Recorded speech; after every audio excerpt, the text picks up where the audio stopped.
Selanjutnya ini pertanyaan untuk Anda yang di rumah, biasanya nih ya jam 2 atau jam 3 pagi biasanya masih nyaman tidur-tiduran selimut-selimutan atau sudah mulai aktivitas biasanya? Biasanya jam segitu Masih tidur-tiduran. Tapi kalau misalnya orang yang bekerja atau tinggal di kota-kota penyangga, mereka biasanya sudah mulai beraktivitas. Ya betul sekali. Mereka itu biasanya sudah bersiap-siap sejak dini hari untuk berangkat bekerja ke Jakarta. Nah salah satunya Hafiz, seorang guru di Jakarta yang rumahnya berjarak 50 km di kawasan Bogor, Jawa Barat.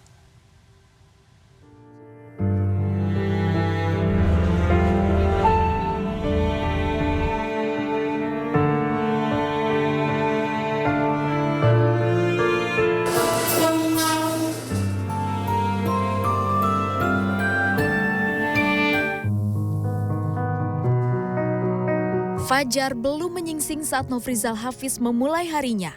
Aktivitasnya sudah dimulai sejak pukul 2:30 setiap hari.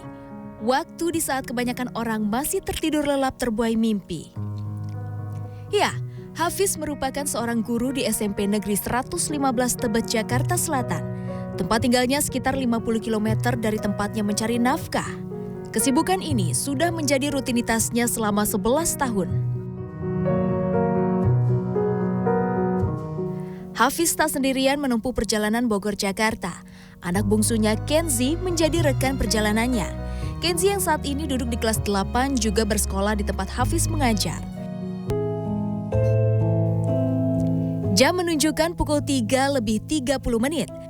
Penanda bahwa Hafiz dan Kenzi harus berangkat ke stasiun yang berjarak sekitar 7 km dari rumah mereka.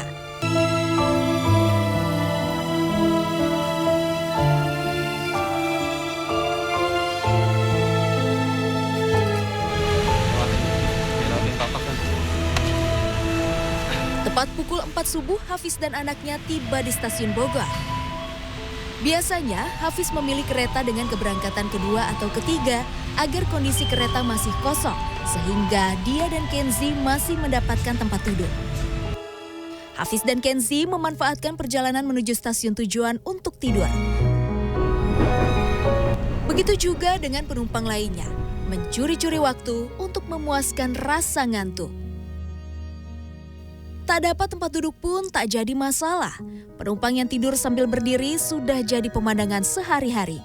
Namun di antara mata-mata yang terselubung kantuk, ada juga penumpang yang memilih untuk memenuhi kewajiban melaksanakan sholat subuh di dalam gerbong kereta. Hafiz dan Kenzi terbiasa menunaikan sholat di musola stasiun atau di gerbong kereta.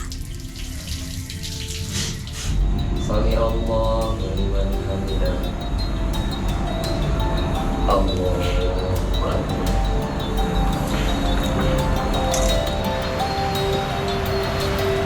Jam menunjukkan pukul 6:15 ketika Hafiz tiba di gerbang sekolah. Masih ada waktu 45 menit sebelum bel sekolah berbunyi.